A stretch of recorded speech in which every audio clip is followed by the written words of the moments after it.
It's my distinct pleasure to welcome to the program today Shyam Sankar, the Chief Technology Officer of Palantir Technologies. He's been with the innovative big data and artificial intelligence firm since 2006. Shyam, thanks so very much for joining us and glad to finally have you on the program. Well, thank you so much for having me. Before we get started, a quick word from our sponsors. Bell sponsors our daily podcast. HII sponsors our global coverage. General Atomics Aeronautical Systems sponsors our strategy coverage. Ultra Intelligence and Communications sponsors our command and control coverage. And GE Aerospace sponsors our air and naval coverage. I want to start with the Biden administration's executive order on artificial intelligence. There's a wide array of views on the EO. Right, for many, it's a good start to coordinate U.S. government efforts by putting safety and transparency at the heart of this, putting the Commerce Department in charge. Whereas others look at this as saying, look, we're late and this isn't really the right approach. Looking at this as something dangerous. As opposed to something actually that will be, really breakthrough in its innovations. What's your sense? I mean, did the administration get this right? And if not, what's the constructive recommendation you'd make as somebody who's a leading player in this field? Yeah, I think it's a great question. I think there are a lot of really complicated trade-offs here. So I definitely don't envy the folks who have to be working through it and taking the hard stance on it. But I think generally speaking, the EO is the start of the conversation. And if you view it as that, it accomplishes quite a bit by saying, look, every agency is going to have its own context. We want to sound the bell here and say, we want you all to be thinking about it and to regulate it and manage it within the context that matters. Like how the VA needs to think about this is going to be very different than the IRS, than the DoD.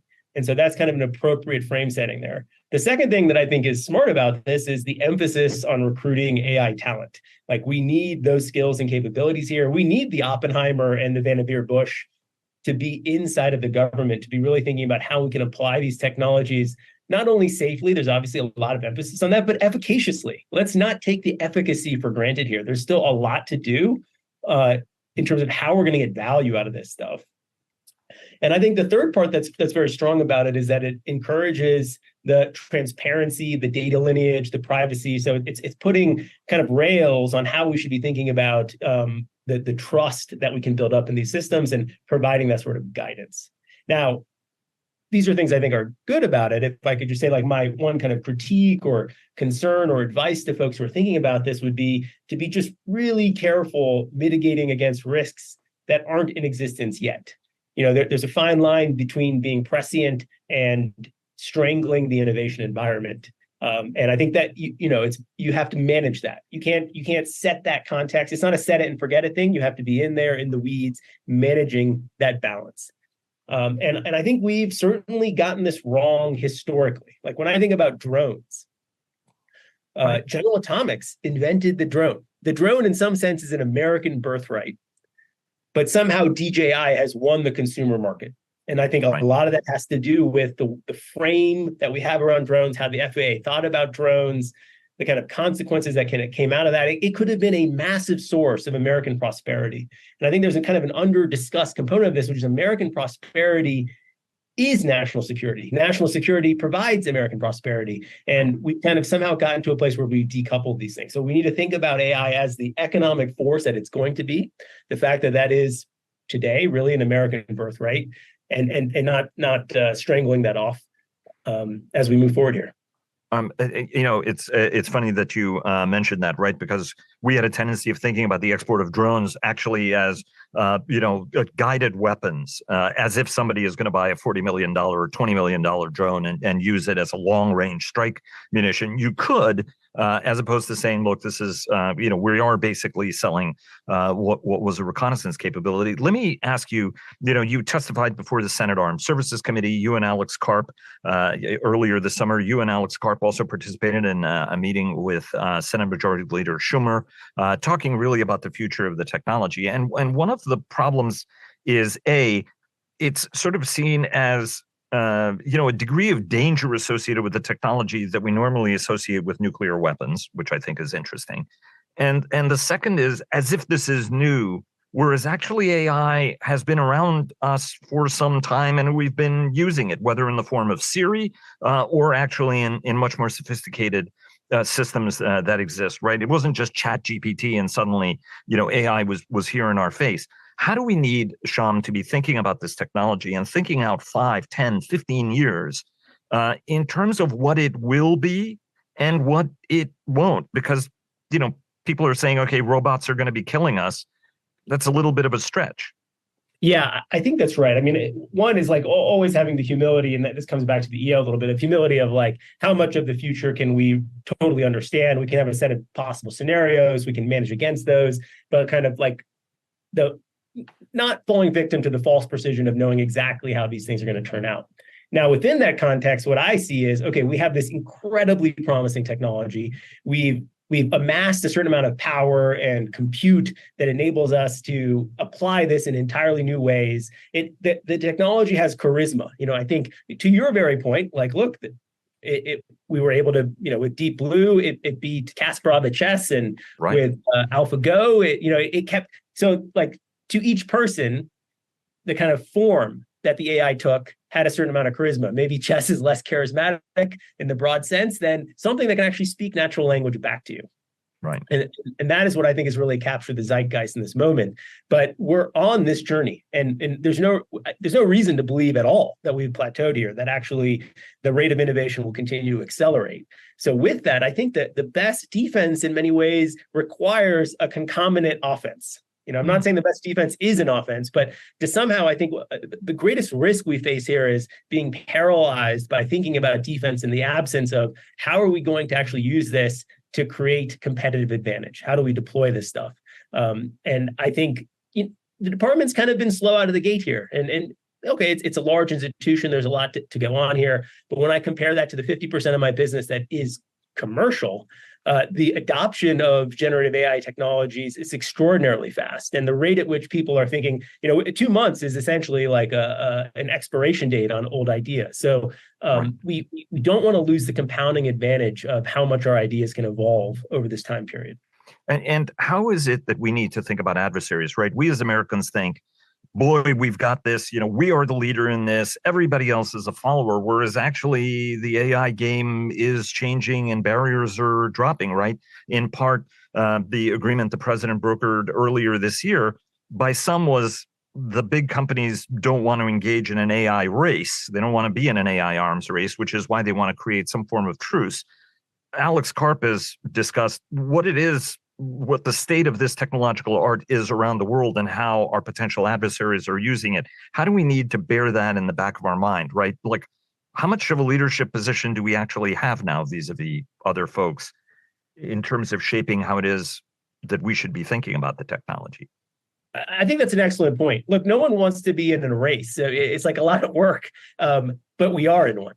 That's just reality. And I think right now we do have the lead, but we can't take that for granted.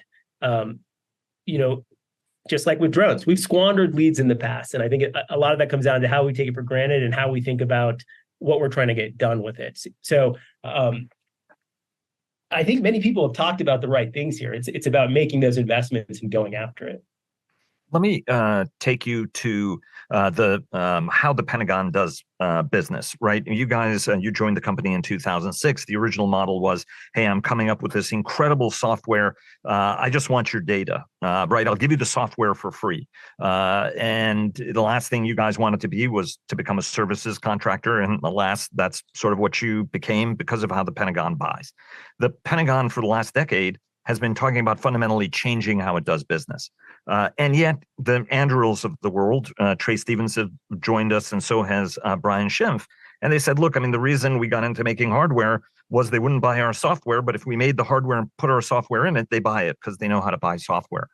Have you noticed a change, an acceleration, right? We've been talking about acceleration for a decade, Shyam.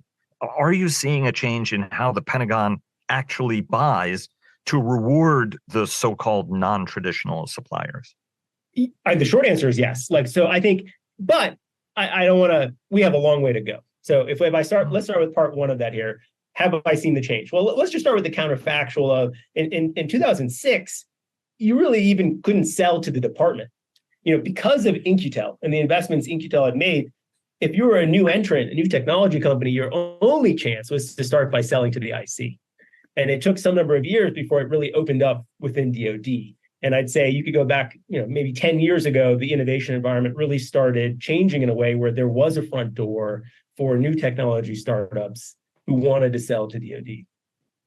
And so I've seen a huge amount of progress there. But I think as I reflect on what is ahead of us here, one of the most important things I think the department could really reflect on, and Congress it needs to be involved here too. Like it's kind of a two-sided problem, is that the current setup is a monopsony. And with a monopsony, you really have to say, look, if I as the buyer am not getting what I want, that's my fault. That's the nature of a monopsony. And we also have to think about the focus on cost, schedule, and performance. The other monopsony I think that it would behoove us to reflect on is Walmart. If we think about Walmart in the 90s pre-Amazon, everyday low prices, what did they think their job was? Essentially beating up suppliers to reduce the costs that went into it. It was the commercial sector equivalent of cost, schedule, performance. Their whole business got rocked by a near peer competitor that came out of nowhere from their perspective and didn't have to play by the rules from their perspective, Amazon. And that's the dominant company now. And so I think we have to think about the ways in which monopsonies can lose sight of innovation and how you have to kind of build that into acquisition. So it is absolutely the case. And I've been spending a lot of time thinking about this. Like, we lost a lot with the Last Supper. People tend to think about the Last Supper as, okay, it underscores the monopsony point, which is we could only have Bill Perry tell all of these primes, hey, you guys need to consolidate because it is a monopsony. And you could say, okay, that's an efficient way to spread the budget. But I think one of the more profound things we lost was that the department has gone more than 30 years without dealing with founder-driven companies, because we were in this consolidation era. Right. And as a consequence, it led to the financialization of contracting. The whole business became about, hey, leverage, PE, what is my dividend? How many share buybacks am I doing? Raytheon's doing $13.3 billion of buybacks on a $118 billion market cap. It's shocking. And in some sense, it kind of perpetuates the view from inside the building that these are just purely financial actors. And I think one of the powerful things that we're seeing with this emergent defense tech ecosystem is a community of believers. Like, there are a lot easier ways to go make money. That's not the primary motivation here, right? They are going to bang their head against the wall to do the thing for the nation. And I see a lot of parallels to the lead up to World War II. When you think about it, we now think about it as Learjet, but then it was William Lear. HP, Hewlett Packard. It was Sikorsky himself. It was Henry Ford, not the Ford Motor Company. It was Henry Kaiser. You think about how many entrepreneurs were actually involved in the World War II production economy that got this done. Founders, big personalities. And I think it's exciting to see that sort of partnership reemerging again. And I think that's really important because one of the luxuries that we had with World War II that we're not going to have anymore is essentially Lend-Lease gave us 18 months to have wartime production while we were at peace. And that meant that we could leverage America's greatest strength, which was mass production. America just figured out mass production. That was our greatest differentiated strength to win and compete with. And if we look at our greatest strength today, it's not mass production, it's software. No, people talk about tech. No one says American tech because that's a redundant statement. It's just American. And so we have to be thinking about how we're going to help the department in this way. How do you couldn't agree with you more on all of those steps. The question is, as the Pentagon prepares to release its first ever industrial strategy, it's going to be rolled out at the Reagan Forum in a couple of weeks by Dr. Laura Taylor Calais. What's the right industrial strategy we need, Shyam, for where we are? Right, because there are protectionist concerns, there are labor concerns, right? I mean, as you said, it's about the talent, and we're not generating nearly as much talent as we need, whether it's at the shipyards, whether it's on an aircraft assembly line, or whether it's in the software or the AI business. What does a smart industrial strategy look like for defense as far as you're concerned, especially in your corner of the universe? Yeah, well, I would not presume to be able to speak to the entirety of the industrial strategy. But one thing that I see very clearly from, we have this unique business where we have half a foot in the commercial world, half a foot in the government world. From the commercial side is production obviously matters, but increasingly bending metal is itself a software-defined process. How do you help Airbus with the A350 ramp? How do you help BP increase hydrocarbon productions? How do you run a mine? You think about all of how do you help Panasonic build more batteries for Teslas? So how do we, and that software-defined aspect is America's greatest strength. So our industrial strategy has to recognize that, yeah, of course, if you're not bending metal, you're probably lying to yourself about what's required, how you're going to field new capabilities. But on the other side of this, that if you're not bending metal with software, you're probably somehow under leveraging our unique competitive advantage out there. And I think that a lot of that can play down. So you think about like the work we do with Panasonic, how are we helping them? Well, we're helping them scale some of their deepest subject matter experts with AI so that a new level 1 analyst has the same capabilities as a level 4, level 5 troubleshooter. This is a way, has obvious applications to shipbuilding, shipyards, maintenance, repair. It has obvious applications to the aging nuclear triad and fleet. There's so many ways that we could be leveraging this technology to get more out of our existing human capital, train up new human capital, solve challenges our services have around retention, recruiting, with taking nothing away from the fundamental blocking and tackling that also has to be done. The department does, under the guise of acquisition fairness, a whole bunch of things that actually are initiative sapping, right? Once upon a time, you talked about the World War II generation. If you brought a better idea, they would buy that better mousetrap more often than not. Now, if you have that better mousetrap, you have the better software, it can lead to a requirement in a competition, and ultimately you end up losing it. We're finding that on the hardware side of things. This ecosystem has developed the way it has for a specific reason. Do you see a change in the department to reward innovation, to acquire that innovation when it sees it, as opposed to going, Shyam, brilliant idea. Now I'm going to start a 2.5-year process to define a requirement. And oh, by the way, by the time this is all finished with, somebody can buy into that program with actually not nearly the kind of capability that you originally, or innovation that you brought to it. Do you see them changing how they fundamentally do business to accelerate the process to deliver the kinds of things we need at the speed we need them, rather than at the speed with which we are delivering them, which is glacial often? It's happening slowly. I wish I had a better readout there where I could say it's happening all at once, but many of these things I think feel like they happen slowly until you kind of step back and you look at how much you've accomplished here. So look, this is the fundamental challenge, is how can we go faster? I often kind of muse, it would be much better if the department spent half the money in a quarter of the time. Like the factor that truly matters for innovation is time, speed. How do we play into that? And you need to fund these things with seriousness, but I think in many ways the time discount value of money doesn't. It's not as obvious to folks who are in the department who don't understand that you're waiting to raise your next round. I can remember so many meetings when we were younger where someone would say, "Oh, I don't have the money to pay for this. I can only pay you X instead of 5X." And then we would kind of tell them, almost just telling them the truth, which is like, I understand that.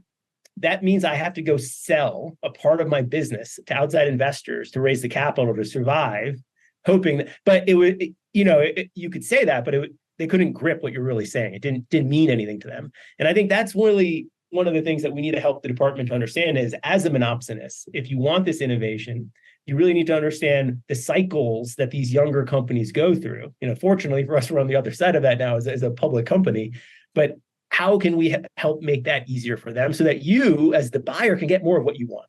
And I think it's really about helping them connect those dots. On the flip side, I'm spending a lot of my time and energy to what I think is essentially the antidote to the Last Supper that I'm calling the first breakfast, which is, great, now that I'm on the other side of this as a publicly traded company, can I lower the rope or the ladder to help as many of these other companies climb up here with me? And in particular, thinking about, if you thought about, okay, Palantir has its software, But actually, a big part of our success was the infrastructure around our software that enabled us to achieve accreditation, that enabled us, in short form, I'll say, get to the starting line so that the revenue meter could even start to spin. How do I give that capability to all the other companies in defense tech so that they can get to revenue faster, they can raise their next rounds more comfortably, and as a consequence, be part of a Big Tent ecosystem that actually delivers the deterrence that we need in these highly uncertain geopolitical times? Well, and it's also good for you because it helps you forge those early stage partnerships with the next generation of companies, in sort of a positive codependency. I don't want to portray that as... I think that's exactly right. I mean, look, I think as a company who was maybe taking advantage of our services here, I think they'd want to know that this is not philanthropy. Like, yes, I think this is doing right by the ecosystem, but actually I think there's a business to be built here. And largely my thesis around this is that the next SI is not a systems integrator, it's a software integrator. Right. And a lot of SIs have been trying to do this with billable hours. You can think about it as software integration as billable hours, but I want to do software integration as code. And if you look at Palantir another way, from the outside, maybe it seems monolithic, but really my role as CTO on the inside, I have hundreds of independent software teams all releasing their code, having to deploy it to hundreds of environments. And I'm managing that product. You could say I'm the equivalent of the PEO in this context.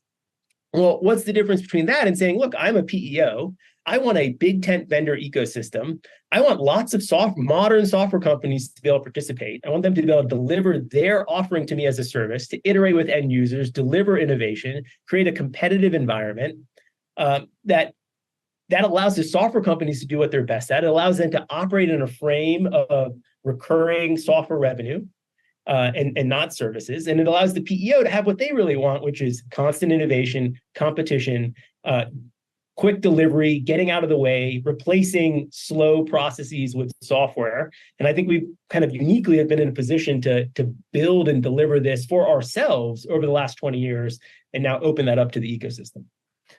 Increasingly, as you said, almost, every single thing we do is software dependent, right? I mean, there is even antiquated hardware that becomes relevant. But B-52 is, as its name implies, 1952. The newest one was delivered in 1960, and yet it's because of steadily improving electronics and electronic capabilities. Largely, it's going to get new engines. Because it's going to stay in service for another couple of decades. What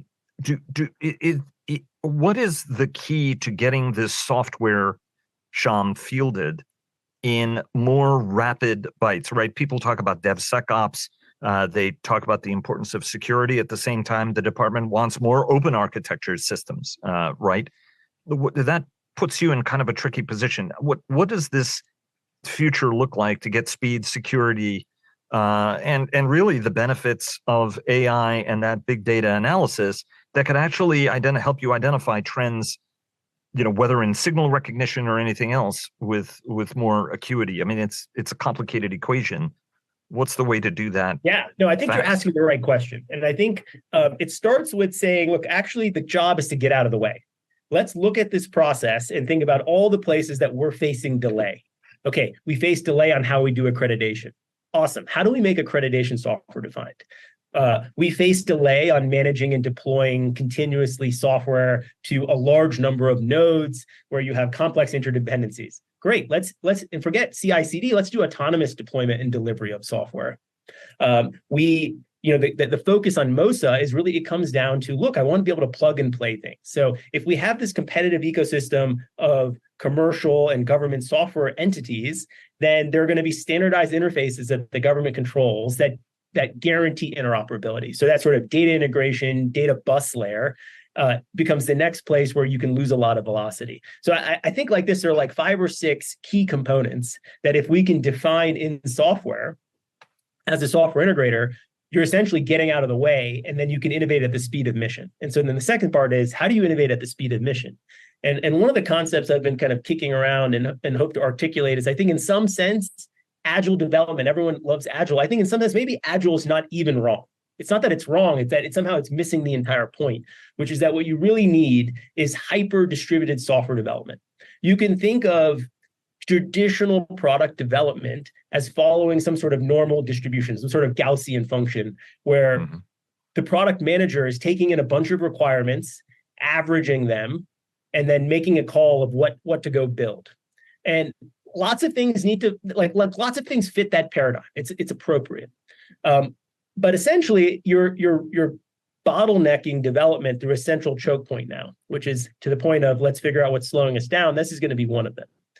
An alternative approach to this is saying, you know what, just like venture startups, there are going to be some number of feature requests that are driven, that are power law, that actually the idea is so creative, so unique, that averaging it down with all the other ideas is just purely dilutive, and that you want to capture the genius of this user or this commander or this unit from the field to define the fighting formation and technique and software that everyone is going to use. And it's very hard, I'll tell you after 20 years of doing this, to predict ex ante, where is that going to come from? So you need a large kind of sensor apparatus to say like, okay, well, who has the good ideas? How am I going to back them? How am I going to make sure that the rest of my product development work doesn't get in the way of prototyping, building that, fielding that, and then scaling that across the whole foundation? And I think leveraging a lot of the concepts around software integrator is going to enable the government to do just that, which then enables the best American software companies to compete and to prove their value and to scale their contracts to be more successful. The department has a tendency, as my producer often jokes, right? It wants to get to sharks with lasers, but it does not necessarily have its data act sorted out. The Joint Artificial Intelligence Center, the JAIC, part of its role was to try to do that. We have a CDMO, we have a Chief Data Management Officer in the Pentagon, which is a very positive step. Where are we in the process of rationalizing and making sense of the thousands upon thousands of different data formats and sets, and the information actually we're never going to recover because nobody's ever going to take it out of the boxes that exist in a warehouse somewhere in the middle of nowhere, where they're also keeping the Ark of the Covenant. I mean, at the end of the day, how are we doing on rationalizing the enterprise so that the data we produce is usable, and that the software we are installing is actually open and easily updatable, right? I mean, it's a kind of a two-pronged challenge, isn't it? Absolutely. I mean, I think this is the key challenge. So first, I would say through our government web, we have been integrating data source system by source system, clawing at it over the last 20 years. If you just think about Army Vantage, it's over 400 source systems. If you think about the data that's in Maven, it's all the warfighting data you could really need. The same thing with Air Force Envision or Space Force's Warp Core. And so one of the things, which is really just GFE, so there's no monetization here, is like, okay, we've integrated this data, it's clean, it's well modeled. Here are APIs and software development kits for any defense tech company to be able to use to get access to that data, where the underlying users have the permission to see that data. You don't have to worry about the authentication. It's all handled, the authentication and the authorization. So hopefully, on one hand, to kind of answer your question is, I feel like we've kind of built this incrementally, and we hope people can stand on the shoulders of that. Now, the second bit, which I think is important, is also the core lesson from our commercial business, is that it's structurally very hard to say, hey, I'm just going to go integrate all this data, and then once we do that, we can get on to the next bit. That you need to solve this problem working backwards by saying, what decisions am I going to make? What data do I need to make those decisions? Let's, like a greedy algorithm, go organize, model, integrate that data first. And as soon as you do that, you realize, great, I've done that. Now there's a second decision I want to affect. 50% of the data I've already organized and well modeled. The next 50% I need to go get. So this becomes the way that you pace out the work, where you can validate that the data you've integrated, you've actually done correctly, because you can use it to make a decision. One of the most common mistakes we saw with commercial customers when they were calling us in to help them, big companies, US commercial entities, is that they had what they thought was a data foundation. And if you just look at it by the definition, it's there. Yes, all of our data is there. It's one central source of truth. But until the business is using it to validate decisions, you don't realize all the ways in which you've mismodeled it, the ways that it's incomplete, the ways that it's not ready. And so I think there's something very healthy about thinking about this as vertical slices that you're going to scale.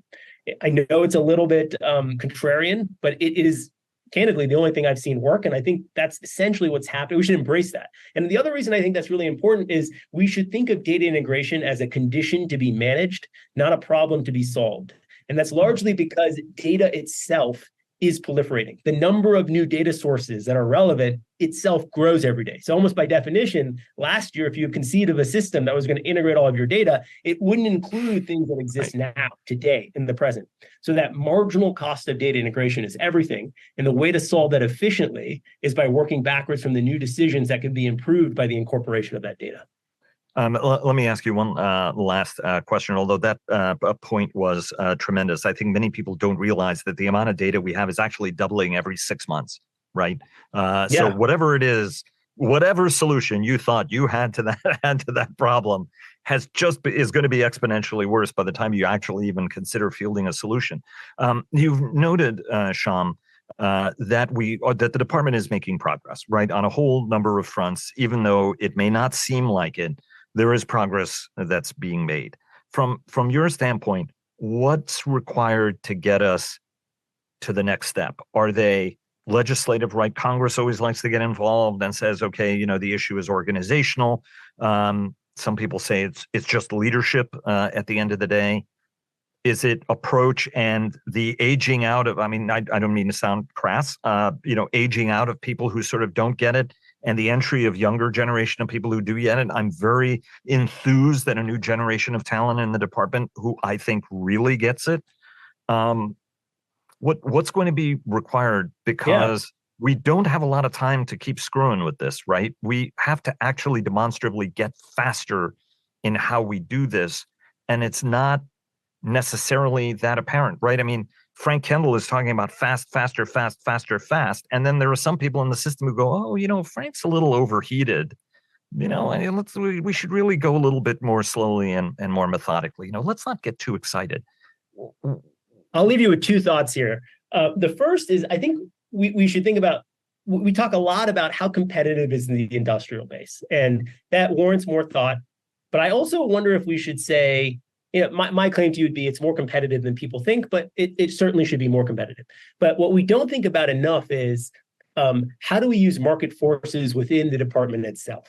One example would be what we've done with JADC2. We essentially said, because this is how we're structured. So to be very clear, I understand there are profound implications for this, but we said, hey, Army, I'm going to give you some money for Project Convergence. Navy, here's some money for Overmatch. Here's some money for ABMS to the Air Force. You guys should go build JADC2 in your service, which is already a little bit contradictory to the mission. If we started realizing that, hey, with software and the integration of software to our weapon systems, maybe what I should be doing is giving that money to the services and actually asking them to go build software that is going to go compete for the COCOM CG's decision. Like, I'm going to say, all of us are building software, and when I as the Army go to IPC, I want the AOC to use my software. I want PacFleet to use my software. And so how do we leverage more competition within the PM structure? Because I think that's one of the places that we really lack it. What would get you to want to field capability faster than your schedule? What would get you to blow up your own plan and inject new AI technologies that came out 3 months ago? Well, if you're managing this to cost, schedule, and performance, and you as the PM have no competition, I'll tell you the answer is nothing. Nothing will get you to do that. So the only way to do that is that there has to be some sort of friendly competition, just like the Army-Navy game. Maybe some people wouldn't debate that that's friendly, but I think friendly competition to make us all better. Compete in code so that the ultimate competition against our adversary is going to be one where we win. The second thought I'd leave you with is I very much see this, and maybe there's some correlation to age, but I think it correlates more to natural inclination or skill, proclivity. Is that which commanders, which humans in the system actually view software as a malleable weapon system that they're going to be personally involved with? I think the ability to be a product manager in the Silicon Valley sense of the word, to sit there, to edit mocks, to have an opinion on the workflow, that's going to be a requirement as a CG, and some CGs view that it's like, yeah, obviously that's what I'm going to do today. That's a good use of time. I'm going to author the warfighting workflows that define the embodiment of our doctrine in software. And some people view it as something that needs to be delegated to the 8 or delegated somewhere down. And I think that's going to be a pretty sharp division that kind of naturally shakes itself out here. I think one of the other things that we need to think about is that we need to be shifting more of the sort of discretion over to the co-coms or over to the warfighting elements where they can say, look, you all as services, you all as PMs, you're providing me things. I'm going to vote with what do I want to go fight with. Now, that makes much less sense for an exquisite system like the B-21, and it makes a lot more sense for software capabilities that can actually be fielded between now and 2025 that define the fight that we're going to have in the Pacific. But I think for all of the programs, we should be thinking a little bit about where do things fall on the spectrum here. Ultimately, how do we get there in sort of changing this model, right? Because at the end of the day, we're talking about the warfighting environment is changing, the priorities are changing, the power of information at the end of the day is a critical weapon. There's a sense, as you said earlier in the program, that the existing industrial base is a more financially focused perhaps than founder companies that are willing to put a lot of skin and investment in the game. So how is it that you change this model?